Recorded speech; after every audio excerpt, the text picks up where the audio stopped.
And the first thing that we're going to talk about real quick on here is we're going to talk about the water cycle.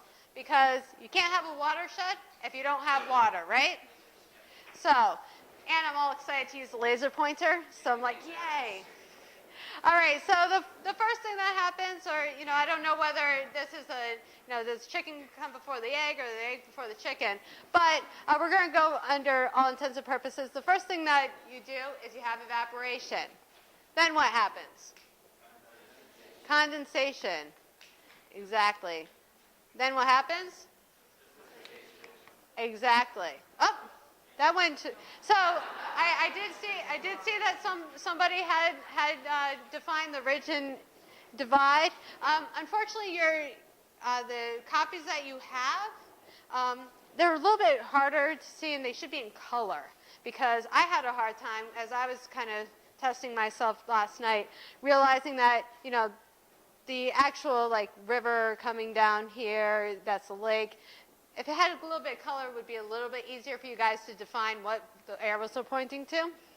But then from the ridge define, you have the headwaters. And those are, all the waters that begin right into the lakes or streams. And then you have the main stem. So that would be on that watershed model, that the main stem right through there. Oops. All right. Somebody had said springs. So springs are the underwater. They get pulled up. And then we have tributaries.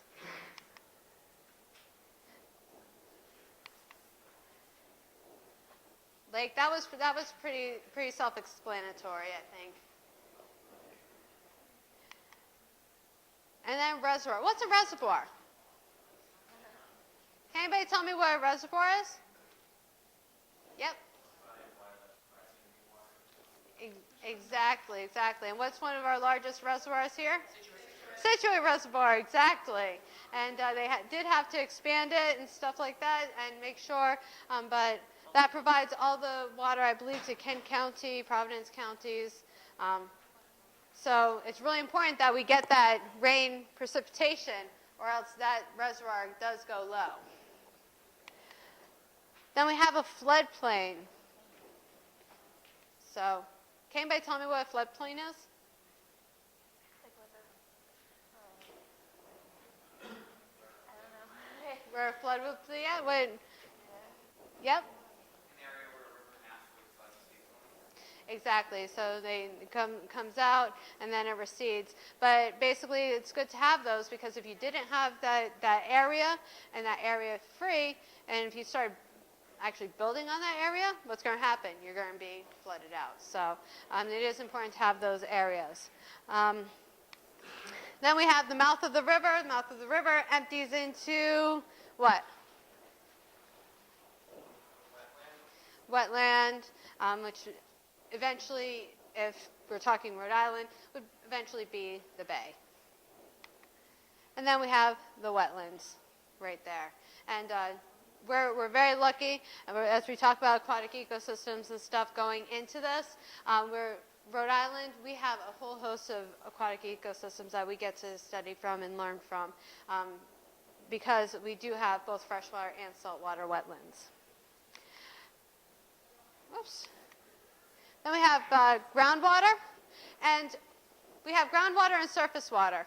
What's the difference? Groundwater is underground. That is true. It actually percolates through the aquifer, which is usually a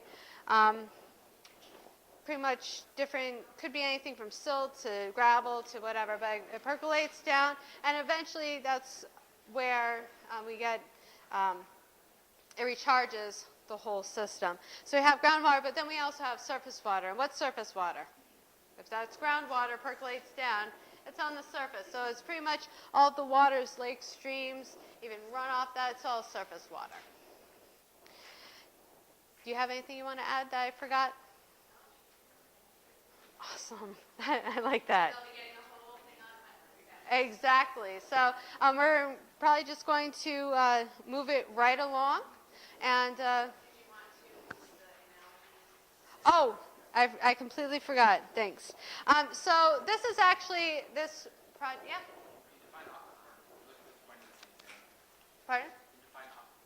Oh, the aquifer is actually the gravel that the water can percolate through. It can either be silt, clay, whatever. Yep. Oh, I don't. I know that has to do with cracks.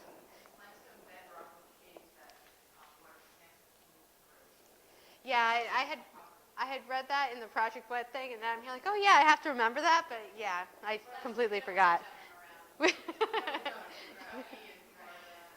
But they're really cool. I've been where they are. Just it's not something that's a really good question. So this actually comes from a Project Wet activity called River Talks, and basically what you would normally do is this would take up 2 50-minute class periods where you start going through this, define different areas of the watershed, and then who's taking the SATs? The SATs, PSATs, anything? Well, do they still have those analogies where you have this is to this as this is to this? They don't have that anymore? Man, have I gotten that old? See, that just told me how old we are. Anyway, so they had this great thing called this is to this and this is to this. Well, now for us, it's like, oh my God, we have to do analogies. Well, it's probably a lot more fun for you guys now. So up here, each of your team might want to say, for example, condensation is to what as headwaters is to mouth. So it'd be condensation is to, what's the answer? Now I can't even think of it. Evaporation. So basically, we do have these worksheets. They're actually kind of good to give you the relationship between the different areas of the watershed and other types that you would be familiar with. So I would say we have them for 6 through 9, as well as 10 through 12, and the answer keys are up here. We can hand it, or you can come up. Yeah. And are there any questions? All right, so we're going to switch gears from watersheds to wetlands. So we are going a little more in depth now within a watershed. I'm going to focus on wetlands for a bit. So what is a wetland? Have any of you done any studying of wetlands yet in any of your science or ecology courses or anything? A little bit here and there? Okay, so a wetland, there are 3 things that help you define what a wetland is. In general, it's an area of land that's saturated with water during the growing season, or at least part of the growing season, and enough to support certain types of soils and plants. So it has to be wet. There has to be hydrology to sustain certain types of soils, so hydric soils. And then, in turn, the water and the soil allow certain types of vegetation to grow. And then those 3 things together will allow certain types of animals to use that as habitat and will perform many functions that wetlands provide. So wetlands exist all over the planet, from the tundra to the tropics and on every continent except for Antarctica. I mentioned hydrology. So you can have an area can be a wetland and look completely dry all of the year. You may never see surface water at all in certain types of wetlands. So that's an example of, on the right-hand side, the picture of the wetland in the fall. Wetlands could look like that year-round. Or you can have a situation, and we have many of these in the state, that in the spring you actually do get surface water. It will be flooded because of the melting snow, because of the spring rains that we get. And the soils beneath it will be compact enough or will not drain as well, so that there will be surface water. And then as we have leaf out in the late spring and into the summer, all those plants that were pretty much dormant over the winter are now going to be taking up that water. And so it will reduce the amount of surface water. It'll go down into the ground. And then for the rest of the year, you'll have the situation where it looks like in the fall. So water is is the thing that plays the biggest role in what kind of plants will grow and then what kind of animals will use that. Hydric soils are also very important. When a soil scientist or a wetland scientist tries to figure out is this indeed a wetland or not, because many times for regulation purposes you have to go out and determine where the wetland line is. So they will use what's called a Munsell color chart to determine the coloring of the soils. And that's what the scientist up in the left-hand corner is using, a page from that book to determine exactly what color it is and whether or not it can classify as a hydric soil. They use that. They use examples of whether or not there's organic matter in the soil and a certain depth of the soil. And so to compare, in the center there's just pretty basic brown soil, which is an upland soil. And then on the left you have some hydric soil that has mottling and some organic matter. And all the way over to the right you have hydric soil that, hopefully you can see, there's a organic matter here at the top. And then directly below that, in here, you have this gray area and then some streaking of orange, and that's iron moving out of the soil, because as the water table rises and lowers during the different parts of the year, it's leaching out that iron, and you're left with this gleyed gray color. So those are the things that scientists will use to determine hydric soils. Whoops. And the last thing that helps us determine whether or not it's a wetland are the plants, and that's very easy to see. If you have an identification book, if you take a botany course or whatever, you can learn not only visually what the plants are, but also how likely are you to find those plants in a wetland system. So some plants will be obligate, so you will only find them in a wetland. In the upper left-hand corner, does anyone know what that plant is? Skunk cabbage, right? So if you've never smelled skunk cabbage, I highly suggest in the spring, it's one of the first things you see popping up in the swamps, you grab some, you rip open the leaf, and you will very quickly learn why it has its name. It's a pretty amazing plant. Next to that, does anyone know what the yellow flower is from? What kind of, it's actually from a tree. Sorry? Yes, witch hazel. So those are found in wetlands as well. Then next to that I have red maple, and now that's a plant that you'll find in swamps, but you'll also find in some upland areas. It's not only found in wetlands. Obviously, some of the plants down at the bottom that you can, second from the right, it's in a pond. Those are obligate plants.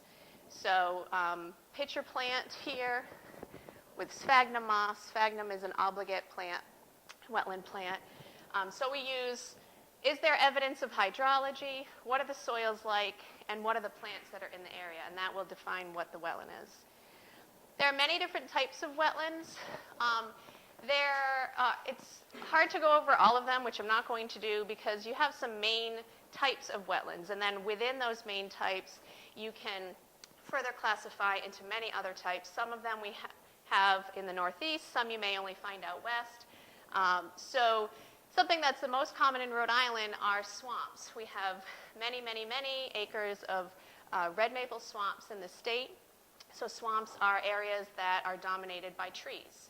Okay, you'll many times have, as I mentioned before, the skunk cabbage in the understory. You may have blueberry bushes, lots of ferns, but it's dominated by trees. You have marshes, you have freshwater marshes and coastal marshes, and so these are going to be dominated by not trees, but grasses, sedges, rushes. Some marshes will have some shrubs on them sometimes as well. And bogs and fens, those are wetland types that we don't really have that many of them here in the state of Rhode Island. We do have a few, but they're mostly found in more northern and colder climates, up in Canada, in Maine, and Massachusetts. Think of the cranberry bogs of Massachusetts. There are expansive bogs up in Maine, and of course in Canada. So those are highly acidic. They have many different rare types of plants in those. And many times you will end up, because the decomposition rate is very slow, you'll have feet and feet and feet of peat below the surface. So that will build up over time, and people actually will farm that out and sell it to people to put in their gardens to help their plants grow better. Fens are very similar to bogs. Their nutrients are slightly different. The acidity is slightly different, and a lot of times they'll have a little bit more of shrubs in